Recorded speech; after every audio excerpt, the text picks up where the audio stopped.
我国在今天持续维持本土零确诊，不过新增2名境外移入个案，其中1名20多岁从美国返台的女性，还曾经打过了3剂 BNT 疫苗，却在旅馆检疫期间出现了咳嗽的症状。本来以为说是不是冷气太冷了呢？最后在出关前确诊感染了新冠肺炎，也是国内首见打了3剂 BNT 还是发生突破性感染的个案。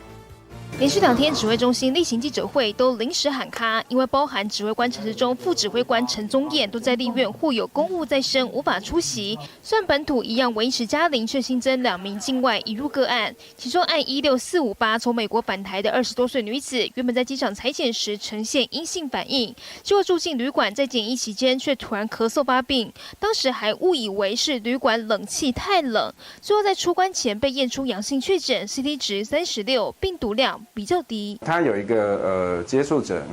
会匡列自我健康监测。其实这名年轻女性还曾经打过3剂 BNT 疫苗，最后一剂是在9月初施打，至今已经超过了1个多月，也是我国首例打3剂 BNT 仍遭到突破性感染的个案。并不是说打3剂就是无敌铁金刚，什么都不会得到，不可能的啊！这个个案只是告诉我们说，有可能打第3剂之后，极少数有人有突破性的感染，国外都有了。除了有突破性感染的可能性之外，也有专家怀疑这名女子有可能是在打疫苗前就已经遭到感染的旧案，或是感染到特殊的病毒株。真相如何，还有待进一步分析理清。记者陈建国台北报道。